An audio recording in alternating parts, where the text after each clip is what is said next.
Fabrício, cara. Língua, irmão, escrever.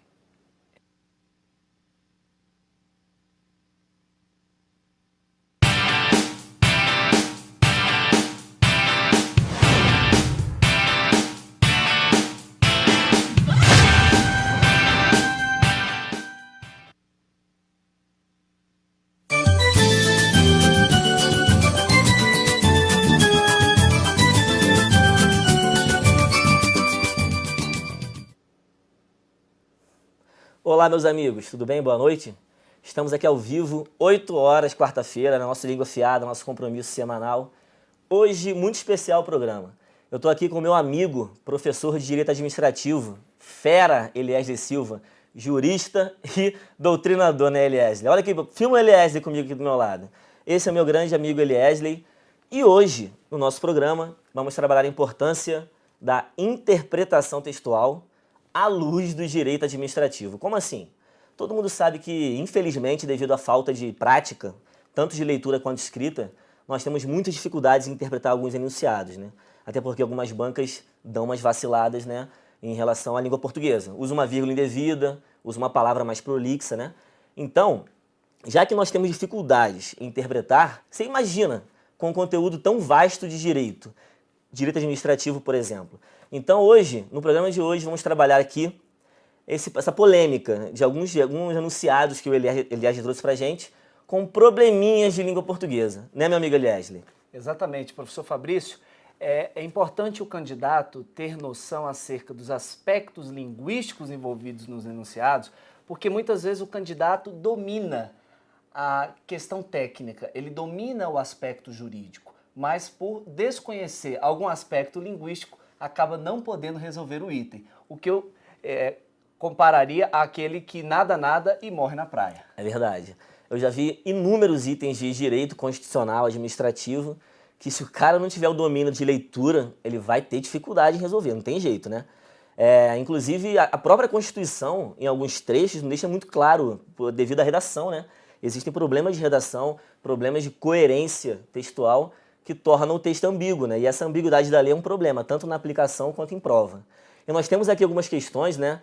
O meu amigo Eliesley escreve, né? Ele é autor, ele fez um grande curso de Direito Administrativo, a doutrina do Eliesley, né? Que tem 1.600 páginas, né, amigo?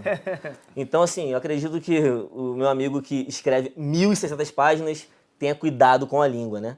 Então, assim, não basta que você entenda o conteúdo jurídico. A gente tem que entender o funcionamento linguístico, as estruturas linguísticas para poder resolver as questões de língua portuguesa e de direito, né, Eliane? E eu queria mostrar a primeira questão para a família ali, ó. Questão do CESP. Olha o cargo. Analista de controle externo do TCU. Lê pra gente, meu amigo. A modalidade de licitação denominada pregão pode ser utilizada para a aquisição de bens e serviços de informática e automação considerados como bens e serviços comuns. O assunto, então, é o pregão, né? Muito bem.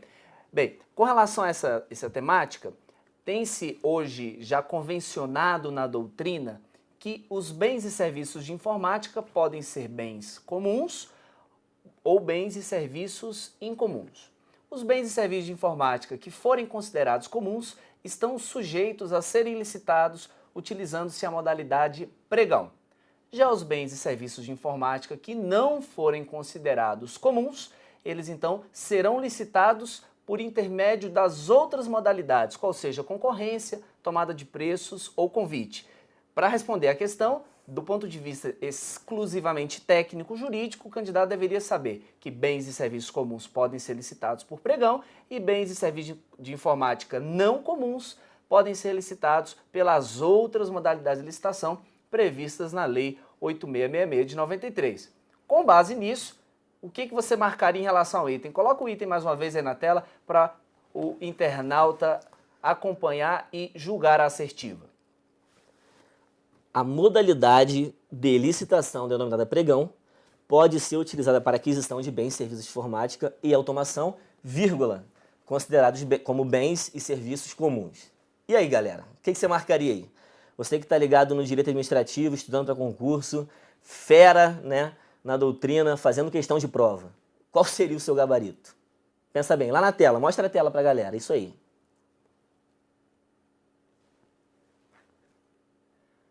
Muito bem, a questão está errada. A questão está errada e o nosso professor Fabrício Dutra nos dirá por quê. Então, o que envolve a correção ou incorreção deste item vai além do conhecimento jurídico, né? Vai além do conhecimento da lei 8.666. Esse 666 é perigoso, rapaz. Vai pra tela lá, por favor. Repara comigo, família, que ele fala o seguinte aqui. A licitação denominada pregão, né, pode ser utilizada para aquisição de bens e serviços de informática e automação, vírgula, considerados como bens e serviços comuns. Ou seja, meu amigo Eliezer falou que existem bens de serviço de informática e automação considerados comuns e outros não é isso, Eliezer? Existem os comuns e os incomuns, é? Perfeito. Quando ele usa essa vírgulazinha aqui, família, o que ele faz? Ele pega bens e serviços de informática e automação e não restringe. Então, peraí, deixa eu ver se eu entendi. Se existem bens de serviço informática e automação comuns e outros incomuns, ele deveria restringir, certo? Porque o pregão, no caso ali, ó, lá na tela, deixa a tela lá para a galera entender. Quando ele fala considerados como bens e serviços comuns, ele está falando que todos os bens e serviços de informática são comuns, não é isso, Eliezer? Exatamente. Ele não pode fazer isso. Quer ver um exemplo bem claro? Olha isso aqui. Ó, o jogador, eu sempre vou usar exemplo com futebol, né? Quem me conhece sabe na nossa informalidade. O jogador que perdeu o pênalti vem sendo perseguido pela torcida. Esse elemento que perdeu o pênalti se refere ao jogador. E a galera que está ligada aí no conhecimento gramatical, o par de vírgulas está explicando o jogador, ou seja, está falando unicamente desse jogador. Se ele retirasse as vírgulas, o elemento deixaria de ser explicativo, ou seja, ele pararia de levar em consideração apenas um jogador e daria a essa oração um valor restritivo, ou seja, ele falaria assim, ó, os outros jogadores não estão sendo perseguidos. Quer dizer, é apenas o que perdeu o pênalti, certo? Então, o poder da vírgula nesse caso é de explicar ou restringir. Eu sempre uso nas minhas aulas o seguinte exemplo.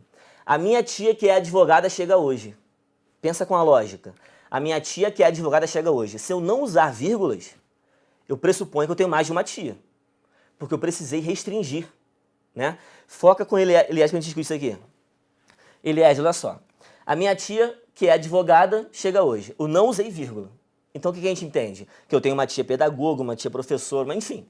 Agora, a minha tia, vírgula, que é advogada, vírgula, eu estou levando em consideração que eu tenho apenas uma tia. Aliás, eu posso até ter mais, mas o foco do meu texto é apenas uma tia. Eu não tive a intenção restritiva. Essa questãozinha aí, para estar correta, o autor teria que restringir. No caso, ele explicou.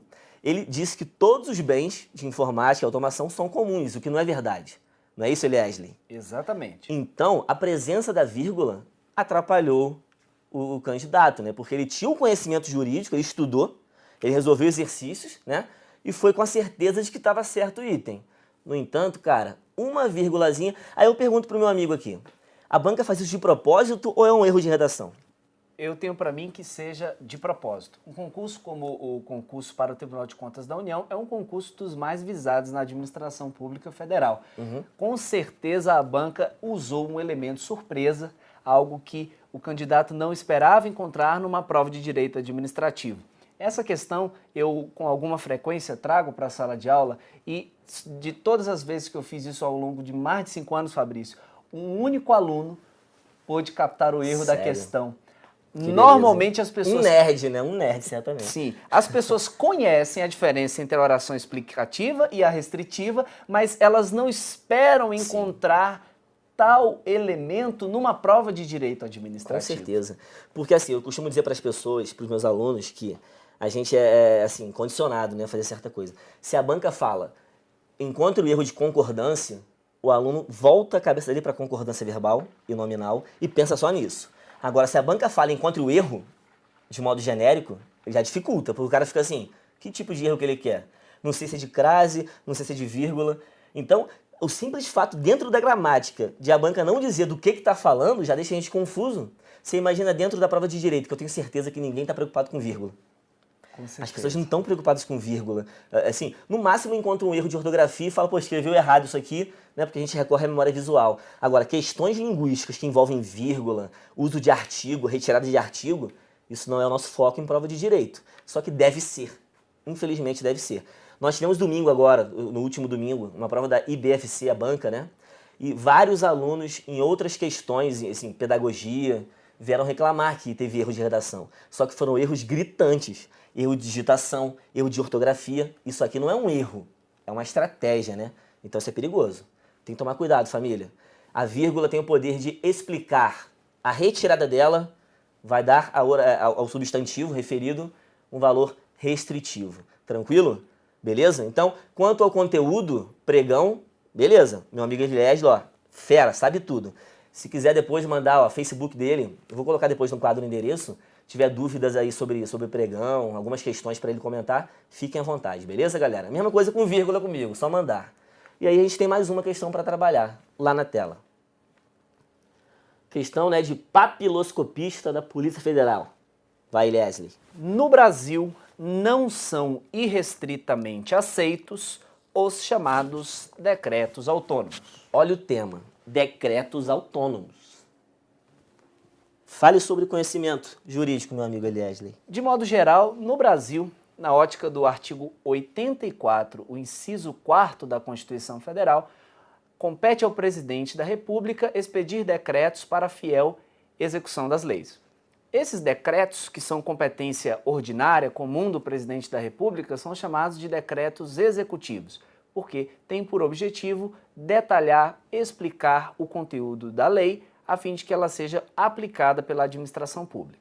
2 incisos abaixo, no inciso 6º, prevê-se que compete ao presidente da República dispor, mediante decreto, de, alínea A, organização e funcionamento da administração pública, desde que isso não importe em aumento de despesa e nem na criação ou extinção de órgãos públicos. Portanto, se o presidente da República quiser dispor sobre a organização e o funcionamento da administração pública, mas com isso não crie nem extingua órgãos e nem aumente a despesa pública, então ele pode dispor mediante decreto. Ou seja, tem limitação. Há limitações. Na linha B, prevê-se que compete ao presidente da República, também mediante decreto, extinguir cargos e funções públicas quando estiverem vagos. Bem, esse é um exemplo de decreto que não vem para explicar o conteúdo de lei. Pelo contrário, esse decreto retira a sua eficácia diretamente do texto constitucional. O artigo 84, inciso 6º, dispõe sobre uma competência do presidente da República a ser exercida mediante decreto. E então, quando esse decreto é expedido, ele não vem para explicar ou detalhar a lei, mas ele vem como uma decorrência do próprio texto constitucional.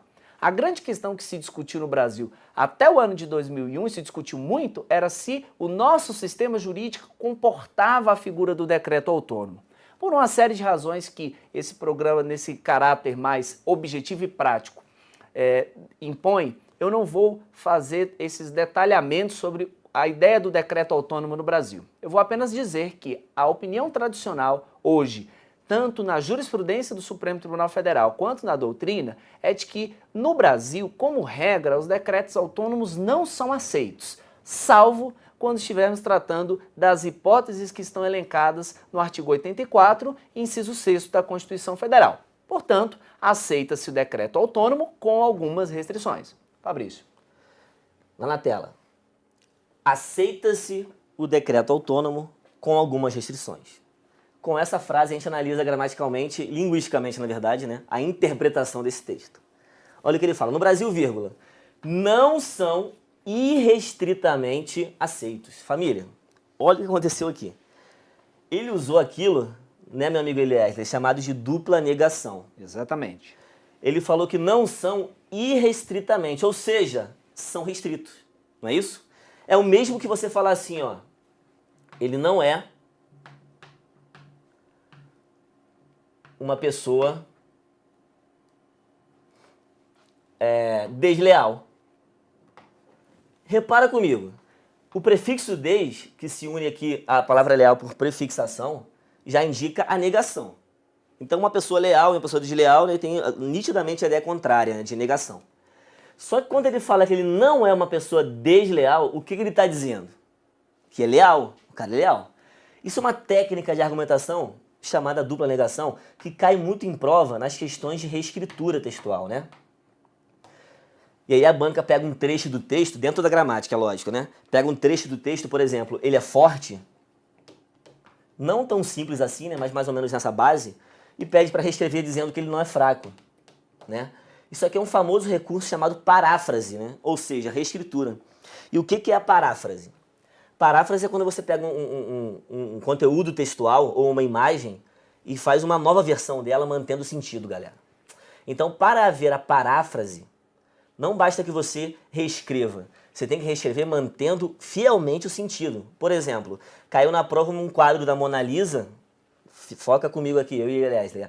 Um quadro da Mona Lisa, Leslie. A Mona Lisa antiga, tradicional, e uma Mona Lisa siliconada, loura, né? Esse padrão novo de beleza que nós homens não gostamos, né? De jeito nenhum, a gente prefere o modelo antigo, não é isso? Então, era assim. Ocorreu o seguinte, tava assim, before e after, né? A Mona Lisa antes e depois. O que teve, qual foi o jogo de linguagem não verbal, né? Mas qual foi o jogo de linguagem presente nessas imagens? Aí a dúvida ficou entre paródia e paráfrase. A grande dúvida, né? Será que a Mona Lisa loura e siliconada é uma paródia ou é uma paráfrase? É a grande questão. A paródia é uma nova versão que produz um sentido diferente. Não tem compromisso com o original. Por exemplo, você pegar uma música que já existe, criar uma música nova em cima daquela. Não sei se ocorreu isso, mas tem uma música do Paralamas que era Naquele Amor de Música Ligeira. Você, meu amigo, além de tudo, o cara é músico, dando que falar de música aqui. Claro, com certeza. Naquele Amor de Música Ligeira, você conhece? Conheço. Aí teve uma versão do Capital, à sua maneira. À sua e maneira. eu não sei quem fez primeiro, então eu não posso dizer quem fez a paródia ou plágio, não sei, enfim. Mas quando você pega uma música que já existe e em cima dessa base musical cria uma nova, é paródia. O que seria paráfrase? Pegar uma letra de uma música e reescrever com novas palavras, mas tem que manter o sentido. Ou seja, ele é fraco e ele não é forte, é o mesmo sentido, só que com novas palavras, né? Então isso se encaixa no conceito de paráfrase. Muita gente usa muita gente usa isso de forma errada. A gente fala assim, ó, vou parafrasear aqui Drummond, e aí fala uma frase dele. Isso não é parafrasear, isso é citar, galera. Parafrasear é você pegar um trecho de um texto do Drummond e fazer com novas palavras, né? Então, o que aconteceu nesse texto? Vai lá na tela. Ele poderia muito bem falar, no Brasil são restritamente... Aqui, olha que beleza, que fácil, né? Isso seria fácil. No Brasil são restritamente aceitos os chamados decretos autônomos. Só que se ele fizesse isso, eu tenho certeza que ninguém ia ter dúvida, né? Ia lá, certo, né? Agora, com essa dupla negação, mesmo o candidato, tendo o conhecimento jurídico, ele fica inseguro. Calma aí, não são irrestritamente, é aquela questão da questão certa ser errada. Mais ou menos um psicotécnico louco, né? Enfim, essa dupla negação é um recurso textual, é um recurso de argumentação e pode aparecer em prova, apareceu na prova de direito, beleza, galera? Vem comigo aqui. Comigo e com o Eliezer, né? Quando eu falar comigo, é comigo e com o Eliezer, tudo bem? Isso aí, Valzan, Aqui é uma parceria, uma união. Com certeza, né? Só não é união em divisões, porque o meu time permanece na Série A, né? E o time do Davi Eliezer vai pra Série B. Só que eu tenho um carinho muito grande pelo Vasco da Gama, né? Carinho muito grande meu. Eu torço pro Vasco voltar sem tapetão, pelo amor de Deus, que é muito feio, né? E aí volta pra imagem lá. Além de entender decretos autônomos, né? Que o Eliezer já deu a aula sobre isso aqui, ele teve que tomar cuidado com a língua, né? Então não adianta. Para interpretar um texto, nós temos a obrigação de desenvolver o hábito da leitura. Quem tem o hábito da leitura não sofre com interpretação, beleza? Leitura, inclusive, não só de textos técnicos, né? Leitura literária, pegar literatura, Machado, vamos ler textos difíceis, né, galera? Textos que exijam de nós a recorrência ao dicionário, porque se você vai ao dicionário você aprende uma palavra nova, olha que beleza. Não é aquele livro que você lê e não acrescenta nada na sua vida. E eu falando em livro, vai pra tela que eu quero mostrar só uma coisa pra gente aqui. Aqui, a gente tem o curso de Direito Administrativo do meu amigo Eliezer, né? A grande conquista dele, eu acredito, profissional, né? e eu quero que ele fale um pouquinho sobre essa doutrina pra gente, que vem sendo abordada, ó, por diversas instituições universitárias, né, inclusive. Exatamente. O curso nasceu, Fabrício, de uma ideia de conseguir fazer uma obra que atendesse bem tanto ao público acadêmico de graduação, que é predominantemente formado por pessoas egressas do ensino médio, ou seja, na graduação, o perfil predominante dos alunos é um perfil de quem não conhece a matéria. E muitas vezes o professor acadêmico traz lá Celso Antônio Bandeira de Mello, ele traz Diógenes Gasparini, José de Santos Carvalho Filho, que são excelentes obras, são luminares do direito brasileiro, mas que, para aquele que está dando os primeiros passos nas letras jurídicas, de repente não seja a obra mais recomendada, porque inclusive pode gerar um certo trauma em razão do grau de dificuldade. Com certeza. Então a ideia foi trazer um livro que atendesse ao público acadêmico iniciante e o público de concurso também, que é um público bastante heterogêneo, que vem de diversas áreas do conhecimento e que pudesse reunir numa obra, uma obra completa, uma obra que se predispõe a alcançar a imensidão das questões de prova, um conteúdo fácil, um conteúdo bem prático, mas um conteúdo aprofundado, com um recurso bem interessante que são os mapas mentais. Ao longo do livro, a cada trecho de conteúdo, eu sintetizo com o mapa mental. São mais de 200 mapas mentais distribuídos ao longo do livro. É um sonho que eu tenho fazer isso com gramática. É mais difícil, eu acredito, porque envolve, assim, o ensino de gramática ele é polêmico, né? Ele tem a base escolar que eu considero um pouquinho deficitária e a gramática de concurso público, né? Então é muito difícil você pegar o link entre os dois, que os alunos, como a exemplo do direito, eu trabalho com alunos que vêm do ensino médio, né? Por mais que ele tenha ensino superior, a gramática que ele tem é a base do ensino médio, não tem jeito. Então eu estou acostumado com a galera que decorou. A minha geração foi decoreba, eu brinco muito com isso em sala de aula, mas eu aprendi decorando, né? Então o mapa mental é um recurso técnico importantíssimo, né? É um sonho que eu tenho fazer isso com gramática. Aliás, ele já tem tradição, né? Apesar de ser jovem, ele tem anos de experiência com concurso público, né? Então, assim, o mapa mental é um recurso dele já. Então, se ele pegar mapa mental e incluir na doutrina, pô, para concurso público, família, excelente. Recomendo muito esse livro, né? Inclusive, eu tenho um, né? E eu costumo premiar os alunos que ficam em primeiro lugar no nosso simulado com esse livro, né? Porque não adianta. Direito administrativo, constitucional e língua portuguesa são nossas obrigações em provas, não adianta, As né? matérias bases são de todos sim, os né? concursos. Então, o livro dele, bota lá na tela a capa, né? A editora Ímpetus, né, Leslie? Exatamente. E tem site, editora, como é que faz assim? No meu site, que a gente vai disponibilizar ao fim desse nosso bate-papo, o candidato pode encontrar o livro. Inclusive, esse site, assim que eu cheguei a Brasília, né? Eu vim do Rio de Janeiro, todo mundo sabe, a galera já tá até íntima aqui de mim, sabe minha vida pessoal toda, enfim, né? Então, assim, eu fui pesquisar um pouquinho os professores do Gran Curso da época, né? E eu lembro que eu vi muito o Diogo Arraes, que é um jovem professor excelente, né? Vi o Eliezer, vi o professor João Trindade, enfim. Então eu fui ao seu site na época, né? E a biografia não é possível que... Quantos anos esse cara tem? Ele tem mais de 30 anos, que não é possível.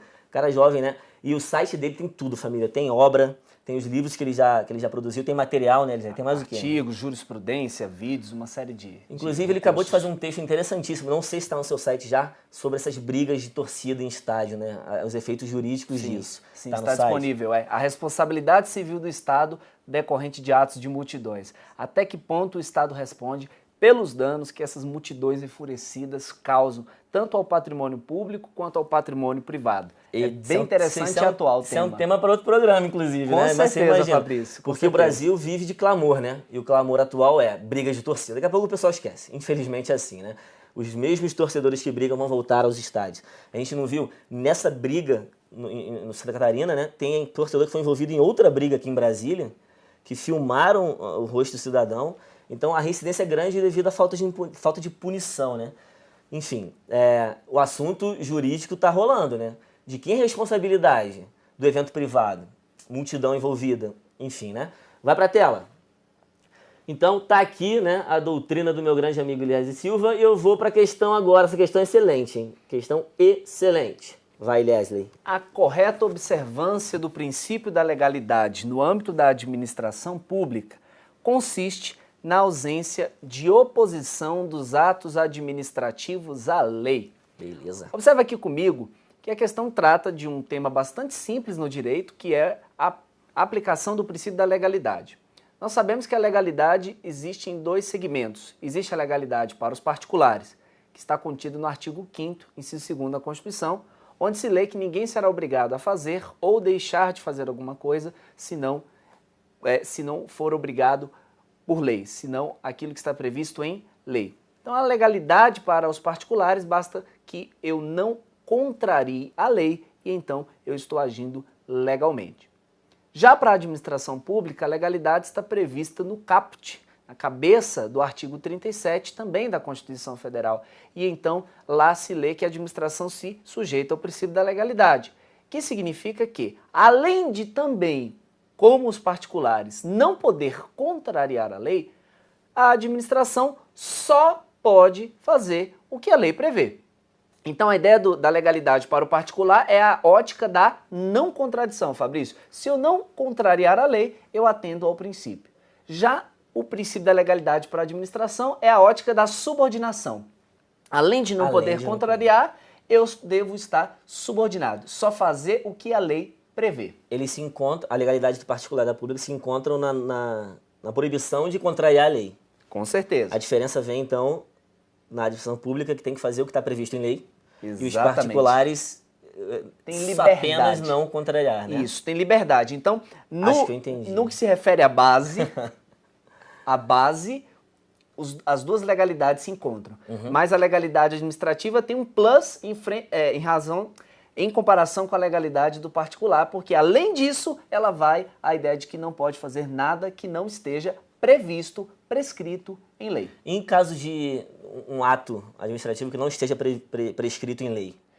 Mesmo que esse ato não esteja contrariando expressamente qualquer lei, mas se ele revela uma conduta inédita, se ele revela uma conduta inovadora, é um ato que, na ótica formal do princípio da legalidade, deva ser anulado. Por quê? A ideia é, onde não há lei que preveja determinada conduta, não há como a administração pública agir. Mesmo que não contrarie. Mesmo que não contrarie. Não tem liberdade. Ou seja, diante da omissão da lei, o que deve a administração fazer? Segundo a ótica exclusiva do princípio da legalidade, ela deve então deixar de agir, visto que não há lei que preveja a atuação. Sensacional, hein? Nossa Senhora, muito bom. Lá na tela, vamos analisar essa questão então, né? Depois de beber do conhecimento vasto do meu amigo Eliezer Silva.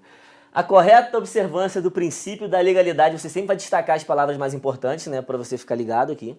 A correta observância do princípio da legalidade no âmbito da administração pública, não está falando dos particulares e sim da administração, consiste essencialmente na ausência de oposição dos atos. Ou seja, olha o que a questão está falando, né?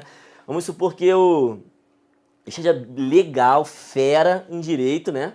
E entendo o seguinte, a correta observância desse princípio consiste em quê?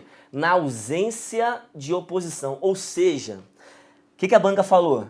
Que para o princípio da legalidade acontecer, você não pode opor, né, o ato à lei. O ato à lei com crase certinho, né? Porque opõe algo a alguma coisa. Então os atos não podem ser contrários ao que diz a lei, certo? O item então, Eliezer, está certo ou está errado? Do ponto de vista jurídico. Pensa aí, nerd, você em casa. Tá parecendo certo, né? Eu iria no certo, sinceramente, porque olha só. A correta observância do princípio da legalidade consiste em quê? Na ausência de oposição dos atos. Foi isso que eu acabei de ouvir, né? Eu acabei de ouvir que a administração não pode ir contra a lei. Só que é só isso? Com certeza não. O item está errado. E o erro, candidato, é a palavra essencialmente. Você está vendo? Quando eu acrescento essencialmente, eu digo que aquilo que vem a seguir é suficiente para concretizar o princípio da legalidade. E aí, conforme nós vimos, basta a administração não contrariar a lei? Com certeza não. Além de não contrariar a lei, ela só pode fazer o que a lei prevê. Daí, Fabrício, o erro do item, muito perspicaz. Erro de vocábulo, um vocábulo inadequado, você está vendo? A banca certamente fez isso também para driblar o aluno, dar uma rasteira no aluno. Lá na tela, vamos propor aqui uma correção então, né? Já que o essencialmente é o problema, como é que seria a correta redação desse item? Porque olha só, quando ele fala consiste essencialmente, né? Ele quer dizer que, na sua essência, Para haver o princípio da legalidade, basta não opor a lei. Não é isso? Só que não é só isso. Como é que seria um vocábulo para substituir essencialmente? Poderíamos apontar a correta observância do princípio da legalidade no âmbito da administração pública inicia-se com a ausência de oposição dos atos administrativos à lei. Por que inicia-se? Porque não é só isso, né? Não basta só isso. São dois pilares a se observar. O da não oposição à lei e da obrigação ao que está na letra da lei. De só fazer o que a lei prevê. Sensacional. Você está vendo aqui, ó, a palavra essencialmente gerou problema, gerou a polêmica, né? Então, nessas questões de direito, família, vamos ter cuidado. Vamos ler com calma, vamos ver se tem uma palavra nunca e uma palavra sempre, perigosíssimas também, né?